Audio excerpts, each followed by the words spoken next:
create a culture where you're cracking the whip all the time. Sometimes you need to but create a culture. Hey, it's okay to fail, learn from it. Let's move on, apply from it, and then try to scale it. So that's the other part around leveraging effectively an enablement team that's aligned to your go-to-market strategy, that's aligned to your hiring strategy, and really can create a framework and then really good content based upon where each of the sellers are at. So meeting the seller where they're at. In many cases, they just need a playbook for creating pipeline. Welcome to Revenue Insights. Every week, we'll be joined by revenue leaders from some of the most successful and highest growing companies. Together, we explore how they built their revenue teams, the journeys that they've been on, and the lessons they have learned along the way. Revenue Insights is brought to you by Ebster. We're a revenue intelligence platform designed to help revenue teams to build more pipeline, close more deals, and retain more customers.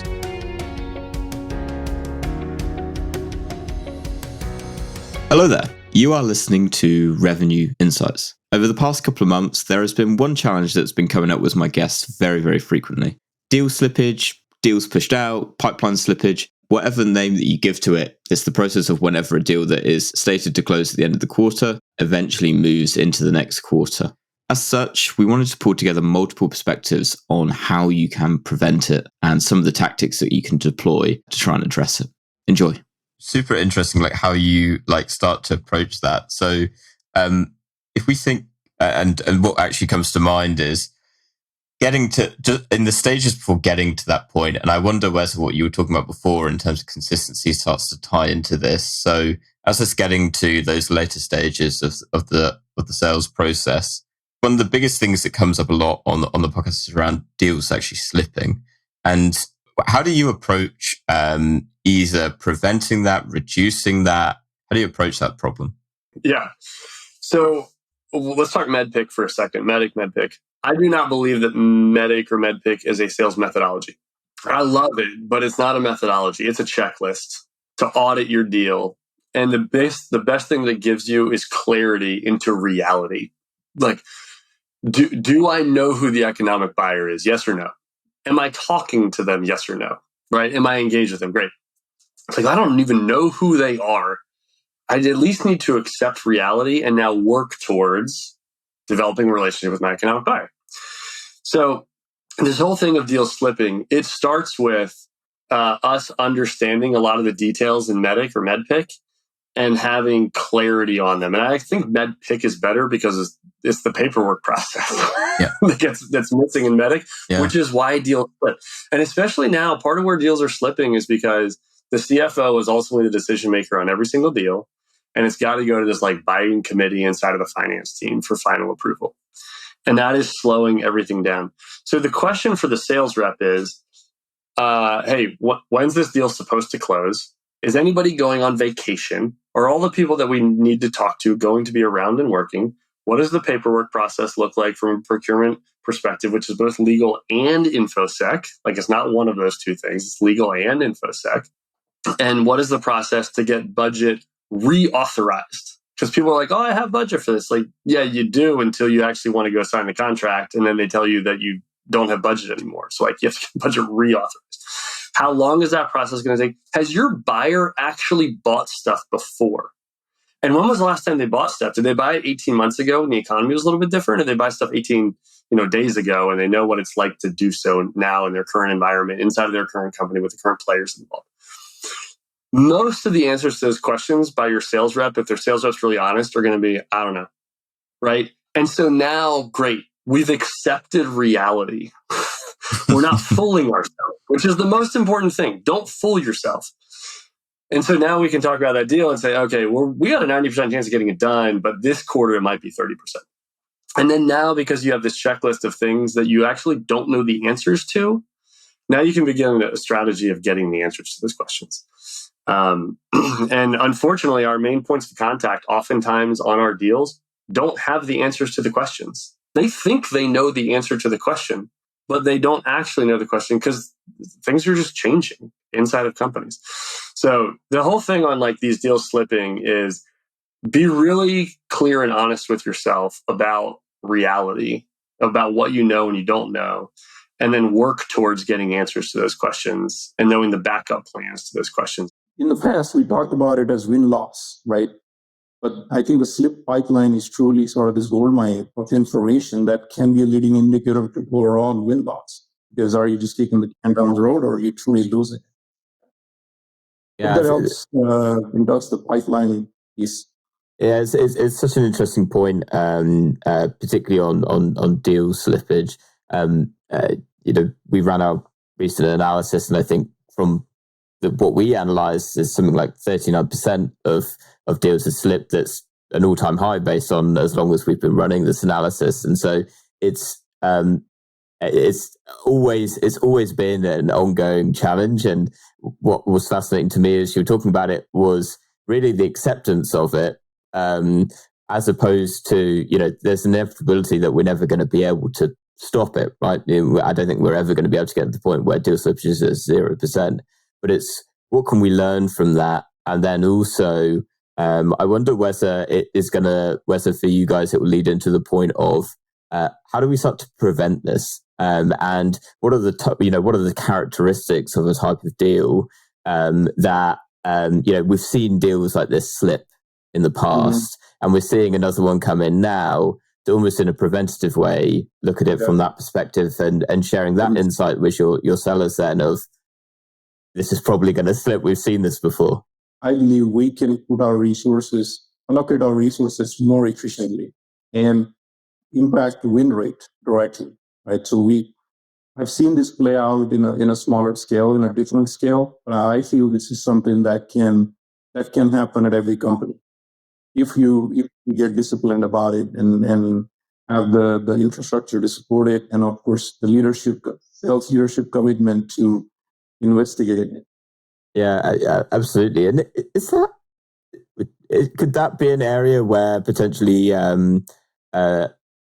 businesses can start to look to leverage something like AI within the CRM or within the tech stack as a whole, because of the sheer amount of data that it can work through and it can learn from to obviously then be spitting out that information at the end? Absolutely. And then Dell, where my last role was, setting up for deal desk, and that's kind of what we did, is because the velocity and the models, deals are so unique that you almost need a custom algorithm to really make sense. And this is where we have in the tech stack, there are AI deal scoring, right? Every tool will claim to have a deal scoring. The challenge you run into is, what is that algorithm based out of? It tends to be this proprietary black box. So how do I drive actions against it? Because the reps aren't going to do something and say, hey, this tool says the score is this, therefore you should do this. Like, they want a little bit more than that. I would want a little bit more than that. So it's if you have the resourcing, or if you're looking for an AI use case, to me, that's a great use case, because you can do that relatively quickly. Because you already have the data from CRM. You already have the variables that are going to be indicating that are dependent on where the deal slippage and the win rate dependent on. So that I would recommend everybody sort of do some of that, and you'll be amazed how quickly it can be stood up in this technology world, and how quickly it start to give you operational insights. If you value selling, then you can typically get through and be successful in a downturn, because if you're either adding value and it's creating some sort of yield for the organization, you're solving a business issue, or you're not. And if you're not, then you're going to be left on the sideline, and you may get lucky every once in a while. You either got to figure that out and figure out what your value prop is to an organization, and ultimately validate that value throughout the whole cycle of the relationship with the customer, or you already have it in place and you're experiencing some level of success. So those are some things that, at a macro level and at a sales execution level, that are really, really critical. And those are hard conversations sometimes, because you don't never want to, use any of that as an excuse from a sales perspective. But at the leadership level, you do want to have real conversations grounded in the truth and get to the root cause of what's preventing some of the things that are preventing you maybe from scaling and growing efficiently. And on that note, something that I did want to ask, and because it's really around that point of scalability. Something that we were looking at in our analysis was around quota attainment, and it comes up a lot with CROs and VP of sales that I talk to, because it's this classic 80-20 situation where we've got 20% of our sellers at the top and 80% at the bottom that aren't necessarily consistently hitting their quota, right? Yeah. And to your point, it's not necessarily around just we're just going to keep chopping off the bottom and continue adding more in the top, hoping that this is going to get better. So from that point of view of scaling and growth, you obviously want to create, and don't want to take words out of your mouth, but you want to create that scalable foundation, right? So how are you approaching that within Phenom around quota attainment, and how are you, I guess, not only investing more in your top performers, but also how are you working with your, I don't want to say lower performers, but the middle of the pack to help get them onto the next level? Yeah, I think to your point, it's a lot easier when you have a smaller team that's engaged, and there's a dynamic there with smaller teams that can create a pretty big outcome. When you start to scale and grow, I had mentioned earlier in our conversation around just adding humans to the equation. It really works unless you have a really deep understanding of why it will work. So the first thing that comes to mind when I think about like that quota attainment is I look at the profile. Like, we use Octus. It's an assessment tool. It's one of the things that it does, but it actually looks at the top performers of the organization, and then we go through an assessment. And when we interview people, we measure against our top performers, and then hire against the top performer characteristics. And also, it's really a cool assessment because it helps you interview appropriately and maybe shows you based upon the results where you should dig in. So net, have conviction and clarity around your hiring profile. Have a good, solid process and be disciplined around it. And don't deviate from it. You might, in some cases, it's okay to experiment, and you don't ever lose if you're learning, but try to, once you have a process, stick with the process. And where we start to go, astray, as leaders or organizations, is when we lose discipline. We lose discipline in the sales process. We lose discipline in the hiring process. We lose discipline in our go-to-market process. It's hard. But those that are disciplined and operate that way have the most success. So that's the first thing. And I would say, we don't really, in many cases, help the sellers. So you have to create a culture of it's okay to fail. And as mentioned earlier, one of my strong beliefs is that you never lose if you learn. And if you're learning and you're actively applying those learnings to the next opportunity, then you're going to get better. So create a culture where you're not, creating, you're cracking the whip all the time. Sometimes you need to but create a culture. Hey, it's okay to fail. Learn from it. Let's move on, apply from it, and then try to scale it. So that's the other part around leveraging effectively an enablement team that's aligned to your go-to-market strategy, that's aligned to your hiring strategy, and really can create a framework and then really good content based upon where each of the sellers are at. So meeting the seller where they're at. In many cases, they just need a playbook for creating pipeline. In other cases, they need a playbook for executing well against a sales process, right? Or proper discovery, whatever those areas are.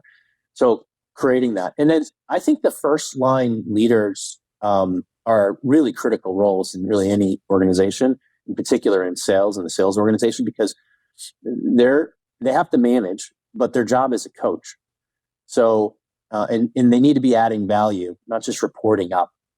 They need to be adding value down to the individual seller and understanding the skills and where they're really strong and maybe where they're a little weaker, where you can help fill in. It might be different for each one of your performers. If you can do a lot of these analytical tasks, fantastic. Going into a leadership role, all of a sudden you need to be a great communicator, you need to be a great motivator, so on and so forth. So what's your advice generally in those situations? Because sometimes some people just suit certain roles, and sometimes that roadmap requires them to develop those other skills? Do you factor that into it, or I'd love to get your point of view? Yeah, look, I'm going to be a first-time CEO. So, I have to consider, who do I know that has been a first-time CEO?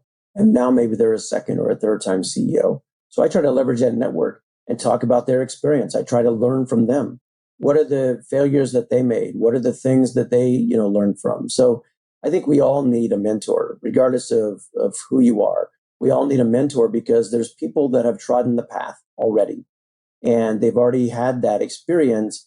And why go it on your own? Like, why not leverage other people's experiences? That's why people feel compelled to teach, or they feel compelled to write a book, or they feel compelled to do a podcast. It's all to help other people and to share your experiences, and what other people can glean from those experiences. Look, if I've helped anybody think about their career, then this is a successful podcast to me. Like, it's worth my time spending that just thinking of how I can help other people. And so I think those are soft skills that I've certainly developed, over a career. But it's also something that not everybody approaches things as a servant leader. Like, I've had CEOs who I consider more toxic, where they like to scream and yell and, pound their fist. And that doesn't inspire people the way that I think about this. That's not going to motivate and drive people. You may have people that are afraid of you, that are fearful, but you're not motivating people. And they're not going to look back on their career and think, wow, I learned so much from that person. What you learn is what not to do, in my experience, because that's not the type of leader I am. I'd rather be more of that servant leader that I'm talking about, and going out and serving people, finding opportunities to help other people. And the more people who are successful around you, the more success you're going to see. Because as a CEO, like, I can't be successful unless everybody around me is successful. So I need to find ways to help them be successful. It could be, again, product oriented. It could be sales operational, things. It could be defining new territories. It could be going to market in new, regions. It could be focusing on an industry. It could be, transitioning from on-premise to cloud. Having done all of those things, like, that's why I feel like the potential is there. And if you have the positive mindset and you marry that with the potential, I think great things can happen. And so that's where I feel like it's, there's a ton of soft skills that we all need. But the best thing to do is find somebody who has those skills and then talk to them and mentor with them and identify ways that they were able to be successful. Certainly none of us are perfect, and we all have, flaws and weaknesses. But I think if we're all out to help each other, if we're finding opportunities to serve one another, regardless of the role that you're in, that's where you get the most happiness. That's where happiness is derived, is from helping other people. You were talking about the lagging indicators and the I think a lot of people listening will be feeling like resonating with this idea of, well, let's just add more in. Let's just, more activities, more calls, more emails. In a marketing world, it's, well, let's just spend more marketing dollars and we're just going to get more at the end, right? And then it doesn't work out that way. And you kind of rhetorically pose the question that leaves leaders asking, like, why? Why is that the case? Why do you think that is the case? And what would you say are the leading indicators of revenue for those reps? Yeah, I think the lagging is obviously revenue influence, close rates. I'll start with what are leading indicators. I think it's case by case. It's a little bit different, but I do think that, sure, there's conversion metrics on there. I'll give you an example. So I'm analyzing the data of a $12 million marketing agency that sells, high-end Drupal website developments to, Fortune 1000 type companies. Okay. So they know their target accounts. They know what they sell. When I look at the data beneath the data, and I understand that they're making, let's just say in the past 6 months, they have a small team. Past 6 months, they made 3,900 dials. Okay. Whether that's too much or too little is a completely subjective case by case, right? Some people just might be like, oh, they're not making enough volume. Well, yeah, maybe. Yeah, totally maybe. Or maybe not. And then you go a layer deeper and you say, okay, well, what's their dial to connect rate? That's interesting. So the dial to connect rate is on 3,900 dials, they've only had 79 connections. That's abysmally low. That's 2%.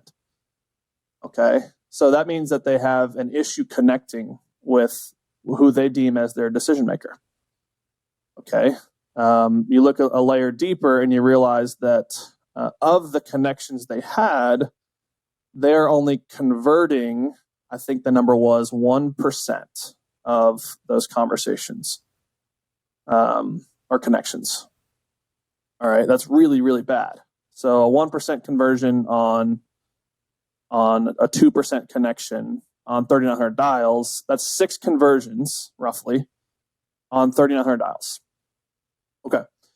So if I look at those numbers, what that tells me is a couple things. And again, there's more layers we can get into, but it tells me a couple things. One, you have probably poor data, or you've not determined what is the best number to dial, right? So you've not done the heavy lifting on what dial should we be going, or your data source is bad, right? Maybe you're using ZoomInfo, or you're using Slintel, which is attached to 6 Sense, or you're using Apollo's data, or whatever your data might be. Your segment data is not great. And so you have a poor data process. And so what that tells me, I can reverse engineer and I can look at, based on the volume of dials you're doing and the connection rate you're getting and the conversion rate on those connections that you're getting, I can tell that you're going to have a conversion every 29 days. That is unsustainable, Jimmy, not his real name. But I'm going to look and be like, this is just unacceptable. We can't keep accepting this. And we've been doing this for 6 months. And you don't know how to look at the data on the front end, and the data tells you a story. And so you don't need fancy tools. You just need data that tells you what the numbers are on the front end. And then you need to know how to turn that data into a story that helps you solve a problem. And so it's a data problem, et cetera. Here's the layer deeper. I go to the 78 connections they had, and I found that 42% of those was either a referral, aka it was not me, wrong person, or it was wrong person in the organization, no referral. So what you're telling me is, even of the 3,900 dials I had and the 78 connections I had, only 30 something of those were relevant.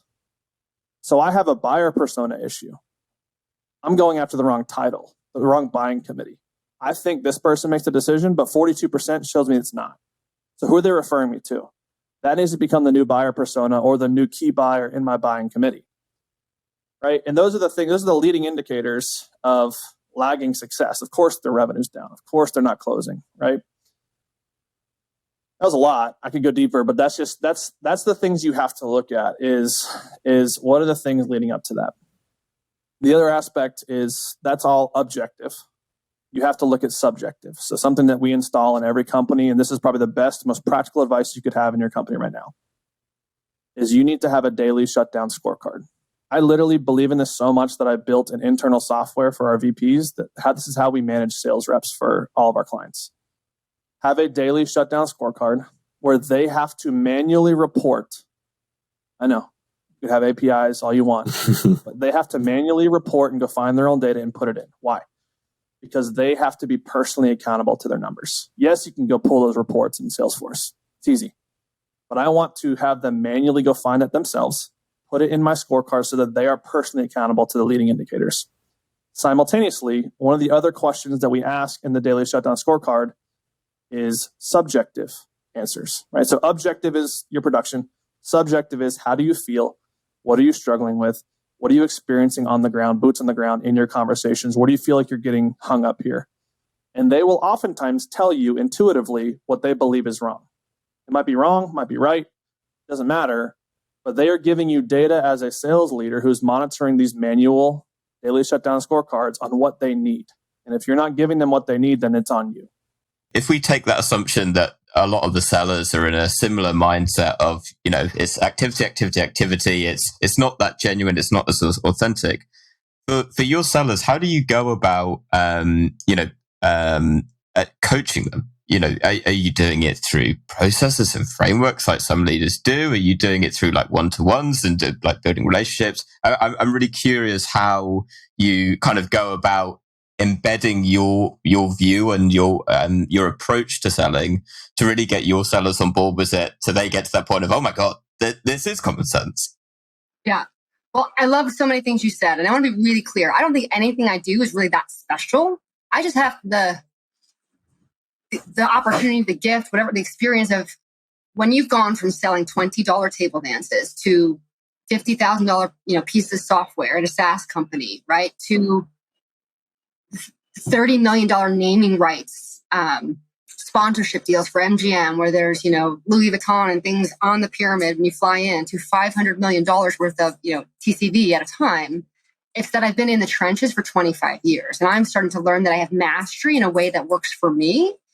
And some of those nuances are things that can be taught. And so I'm probably 4 years into this journey of learning how to package that knowledge and help train, coach, mentor others. And I have to give credit to when I was at Atos and still trying to figure out what was next. The head of inside sales there was a friend. I had coached her on deals. And she was honest. She's like, hey, I'm struggling. We've got 25 juniors. They're super smart. We got all the tech stack. They're making the phone calls. They're getting out the emails. We're not finding any deals. And I was like, oh, well, I can help with that. I'm not, at that point, I didn't have any training certifications. I was going through a Harvard program to become a facilitator and a certified trainer. So I don't really know what I'm doing, but I can take everything that was really hard for me to learn, the things where I had to fail forward over and over and over again. And what if I just package them into bite-sized pieces of content, PowerPoints, exercises, and we kind of do some virtual trainings, and then we'll get everybody together in the room so they can practice. Because what I have found is so much of sales is by yourself. Now, maybe you're lucky. Maybe you have a sales manager at a certain point who comes to meetings with you. I was never that person. I was out there on my own more times than I can count. And so I failed a lot, but I failed forward. And so we started taking some of those lessons. And the beautiful part about early career starters is they're like sponges. And so we just did all sorts of things, from role play to how do you cold call to how do you ABC test the subject headings to help them develop that authenticity muscle and how they communicate. We had to do things like, okay, here's what the marketing slicks say. God love the marketers. They're great. But here's how you have to translate that into human language based on the role of the person you're talking to. So we did a lot of that work over a year and a half, 2 years. And in that process, what happened was, number one, it gave me the confidence that I could teach this, and that I love teaching that. So that in itself was a gift. And then separately, I started a mentor program with the juniors, with the very senior business developers, right? The hunters that are going out there. And a lot of these folks I was also coaching behind the scenes. So I was starting to see the gaps that were common among many sellers. So many sellers had a technical expertise, or they'd been in sales forever and they were great relationship builders. Because I started part of my career in data and then later as a financial analyst, I developed the skill of building business cases. I was never the most technology fluent person, right? I would say my technology mindset or knowledge base is a few inches thick and miles wide. My superpower is understanding a company's business drivers and then marrying my company's products or services to that. And so very early on, I started making 3 to 5 page slides, business cases, whole bunch of assumptions, right? And it was always enough to put forward. And what I would found in that process was the naysayers at a company who didn't want to work with me would throw up on it and poke holes on it. And in my head, I was like, gotcha. Because when they're trying to prove me wrong, they were teaching me how I needed to update this business case to make it smarter and better. And now we're in collaboration instead of working against each other. And then as you go up the food chain, you bring the right business case into CFO that says, hey, you're talking to Wall Street every quarter and you're missing this, this, and this. And I think we can accelerate your path to get there. The floodgates go open. Every seller on the planet has been told, sell upstairs, right? Talk to the C-suite. I have found very few sellers have the muscle memory and the confidence and the vernacular to do so succinctly that they get those conversations over and over and over. Learning how to develop a business case helps with that. And what was really cool with the senior sellers is at first I thought, oh, they're going to think I'm crazy. So I'd tell friends behind the scene, like, hey, we're going to do this little webinar about building a business case. I know it helped you. I know it helped Susie. Just come to it because I'm trying to grow my muscles as a coach. I'm trying to lean into authenticity. The coaching and training was something I did outside of Atos. It's a little scary to show yourself in that way in the company, come for support. And what started happening was those webinars, which we did weekly, I call them Wisdom Wednesdays, started getting forwarded out all over the company. Within 2 weeks, we had 300 people showing up to these things. And so literally I was making it up as I go along. And then what would happen is the feedback afterwards was awesome, that it's helping people. Grown, mature, seasoned sellers were coming and saying, hey, my deal has been stuck for 3 months. Can you help me develop one of those business casey thingy things? I'm like, absolutely, right? And we'd spend a half a day and I'd give them homework. Hey, go find this, go to the earnings, Google these words. What are the 3 things? And we started templatizing this process, and they started getting more customer engagement. Their sales cycle started shrinking, right? And that was how I ultimately ended up moving up into leadership, because one day the CEO of Americas called me. He's like, what on earth is going on?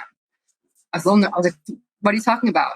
He's like, so 2 years of inside sales, almost no results. I know you've been hanging out and coaching and training and doing some of that Jaime stuff with them. We have more qualified pipeline from the juniors, of your 16 juniors, than we do from the 350 sellers in North America that I pay $250 a head to. What is going on? And I was like, well, I'm just thinking of what was hard for me. And I put it in PowerPoints, and then we go down to Dallas and they practice, right? Think boiler room, right? I get on a call, they get on a call. Things like teaching them a process of starting with research and understanding the industry pain points, right? So that they can talk relative. And we just kind of, I just start showing him stuff. And he's like, great. So here's what we're going to do. Head of inside sales is leaving. You got the juniors, and we're going to give you the seniors now too. And I was like, oh, great. So suddenly now I had 2 teams underneath me. And it was ironic because 25 years in sales, I was kind of looking to get out, right? Burnt out, and just the chase of the deal no longer fed me with the way helping people did as a coach and as a trainer. And then overnight, these 2 sides of me that have been so separate, that barrier vanished. Right. And so I guess when I say I do things a little differently, it's that I show up to my team as a leader, as a coach and trainer first. I just happen to have a domain expertise of selling technology and services for 25 years. And so it's a very slightly different shift in context. But if I circle back to your question of how do I get other folks on board with this, I'm old school, right? I was at Unisys. The first thing I said was, I got to get my team together. And they said, well, we're not traveling right now, right? COVID has just happened and travel budgets. I'm like, no. We have $1 billion target, and you've spent how much money on my budget? I need everybody in the room. And so we flew to Dallas. I took a week planning what this workshop was going to be. As I got the agenda socialized, people throughout the company were like, hey, I've got some account managers. I've got some consultants that are new, or some junior folks, people who are struggling a little bit. Can we send them to your training? And I was like, sure. And before you knew it, we had a large group of people. I think I called the program, being the leader that Unisys needs you to be, right? And so it was a way for me to take the proprietary leadership training curriculum that I had created over many, many years, and on weekends and PTOs and vacations, and now apply it to sales. Because all of the trainings I've been fortunate to go through in my life were amazing. I did not see myself as a leader until very recently, because of some subconscious beliefs that I had, right? Despite winning these deals and despite leading teams, somewhere in this subconscious Jaime Konzelman brain with the C-suite aspirations, I wasn't considered really a leader until I got to that level, despite all the things I've read, right? Lead at any level. It's not about the title, right? So as I worked through that for myself, I realized I'm not alone. Many women, many sellers who've been individual contributors their whole lives hadn't necessarily thought of themselves as leaders and hadn't strengthened some of the leadership skills that could help them accelerate their deals, accelerate their careers, their time to revenue. And so I took this team through a 2.5-day training where we did things like, what is your leadership style? How do the best leaders lead and inspire loyalty? And then the worst qualities you've ever experienced. And then what would happen if we applied those best qualities to how we sell and interact with customers? What would happen? How would the experience start to shift? Right. And then the collaboration, all I do is facilitate and ask the questions. The learning happens from their insights in the room. And then we do the fun stuff, right? Like breaking boards and hot coals and all of that kind of crazy stuff. But by the end of it, it has shown me that no matter people's career stage, there's value in that kind of team building, that kind of structured education for professional growth. Martha Beck was one of Oprah's first life coaches, and she has an expression that is, how you do one thing is how you do everything. And so to me, that gives me permission to coach and train, whether it's in groups or individuals, people who report to me, because you're holistically helping the people. And when you do that, sellers come alive. So many organizations, so many leaders focus on what's the number, what's the Salesforce updates, all of that is great.